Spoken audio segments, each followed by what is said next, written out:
Life readiness.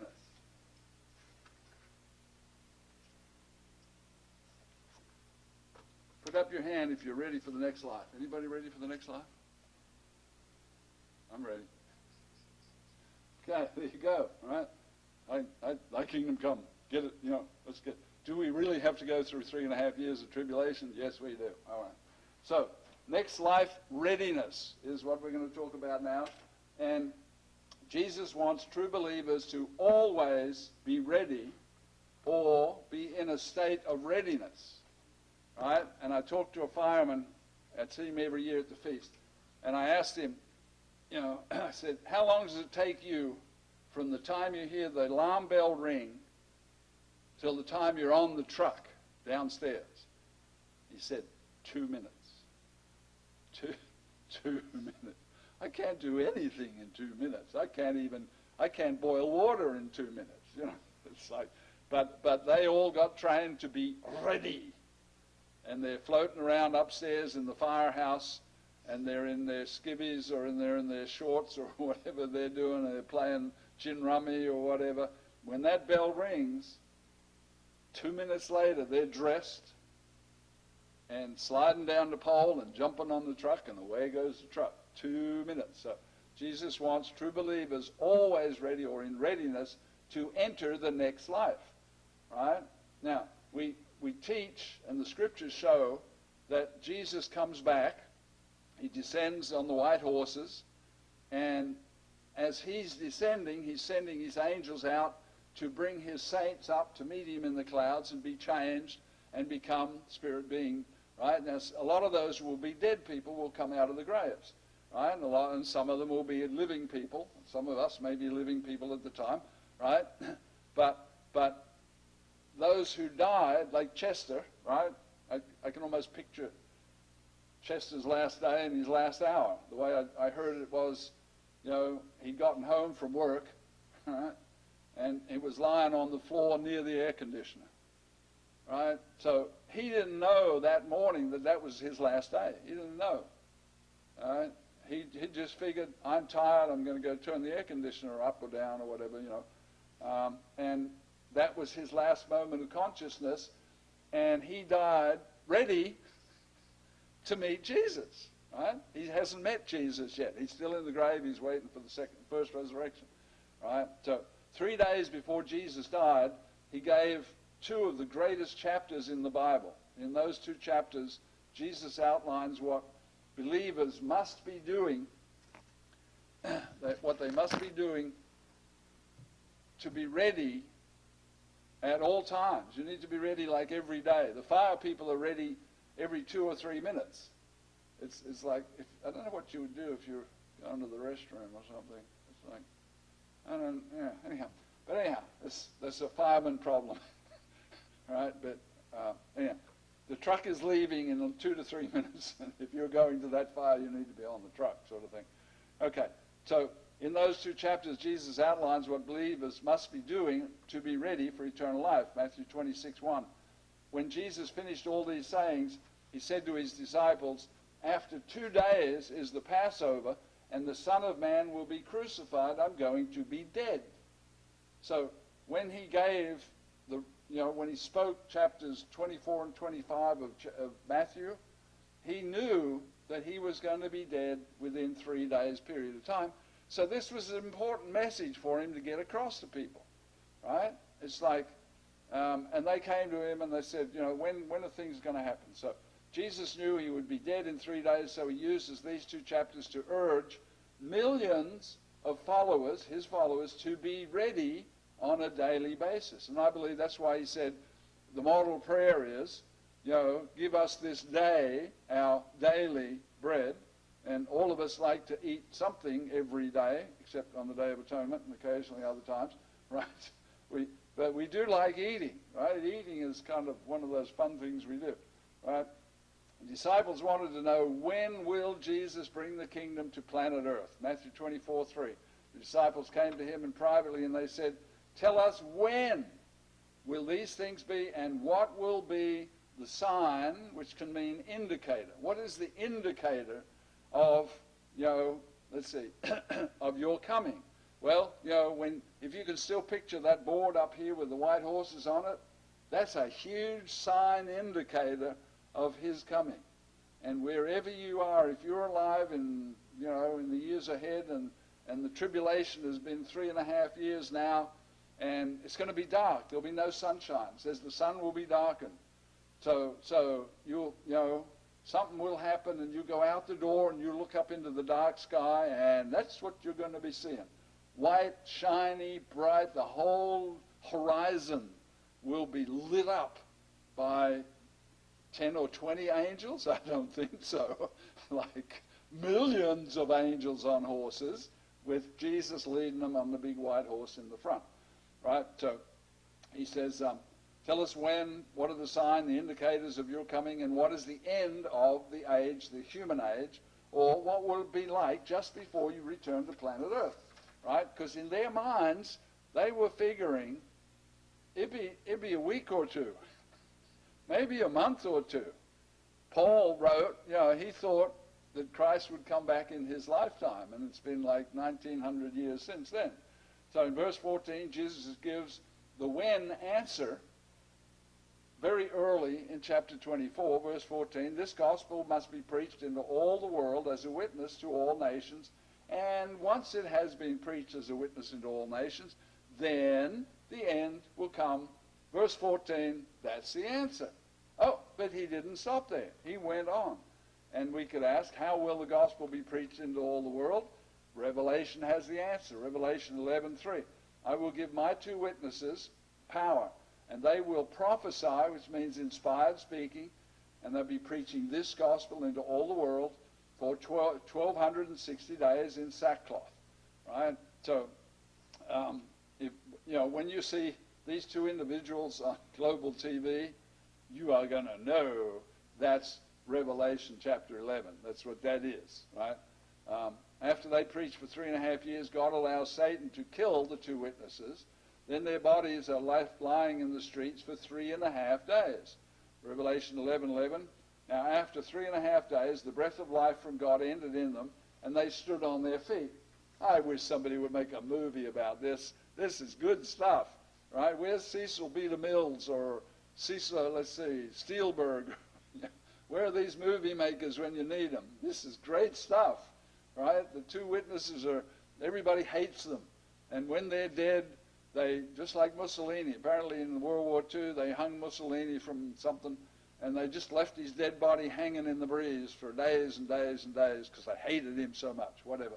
And the 2 witnesses are going to be hated so much, they leave their dead bodies lying in the streets, and they're going to give gifts, and they're going to make merry, and they're going to rejoice because 2 witnesses, those nasty people, are dead, right? And 3.5 days after they're lying there in the street dead, then the voice from God says, right, verse 12, they heard a loud voice from heaven saying, come up here.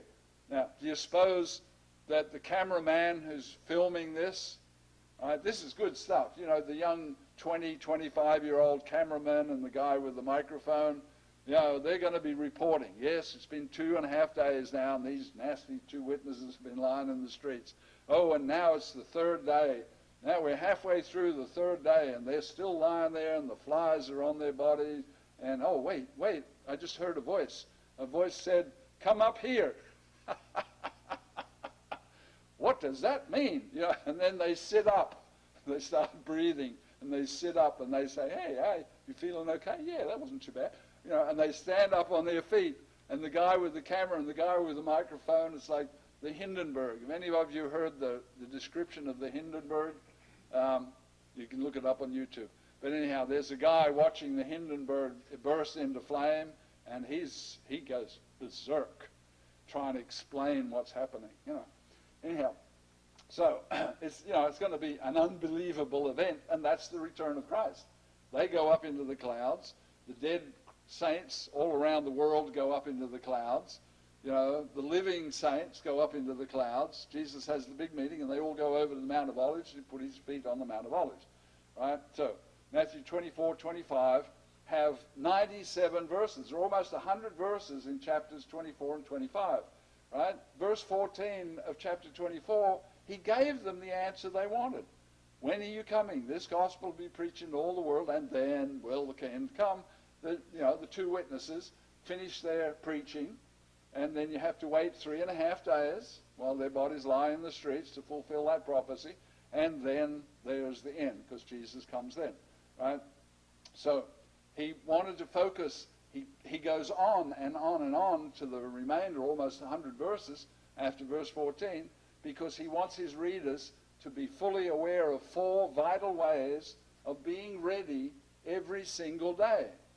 Right? It's not something, if you're going camping in the summertime, or if you're going elk hunting, right? I'm having trouble saying that. If you're going elk hunting in the winter, right, you make plans, you make preparations, and then you get ready over a period of time. Jesus wants us ready every night before we go to bed, and after we get up in the morning and have had our cup of coffee and gotten started, then he wants us ready again. He wants us ready to meet him, because none of us know the day or the hour that we're going to die and be unconscious and dead and suddenly resurrected, and then meet him happy face. And we need to be ready, or we don't meet him in the first resurrection. So, over his overall message is in Luke 21:36.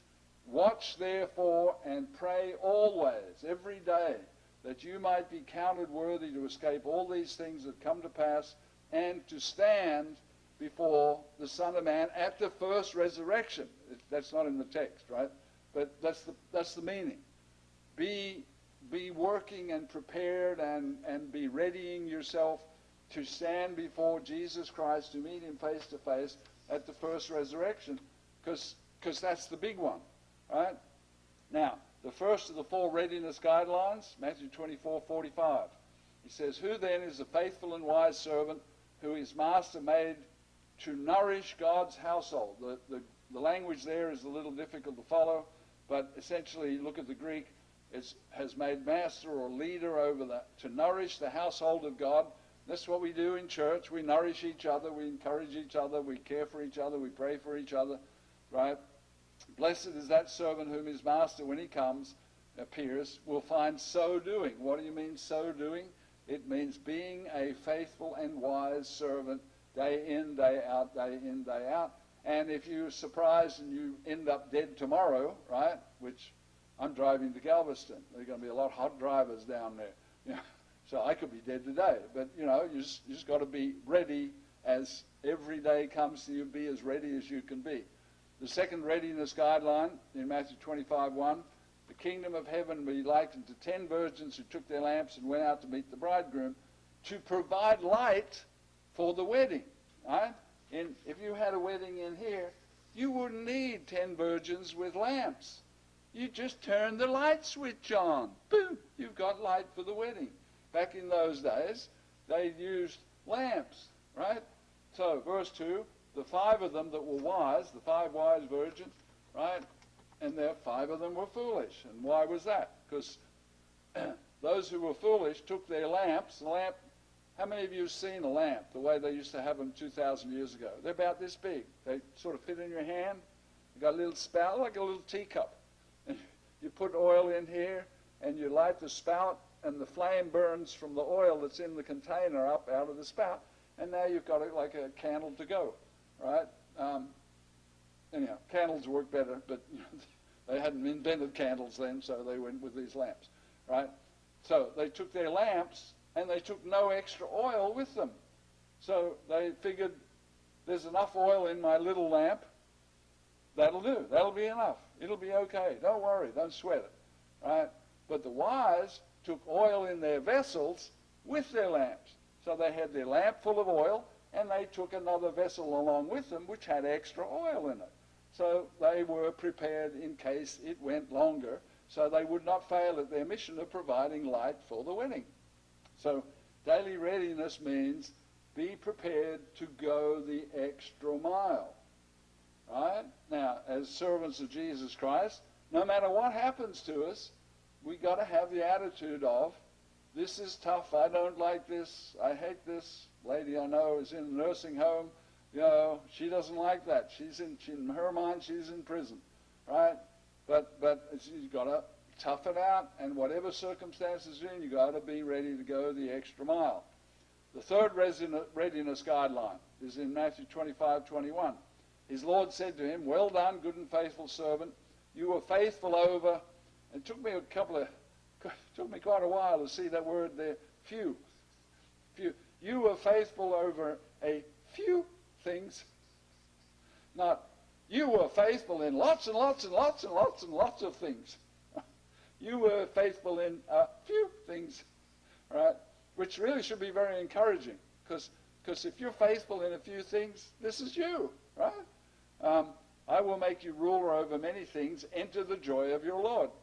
Now, the opposite of this, and he gives it in the text, we don't have time to cover every single part of it, but the opposite is not being ready as God prescribed.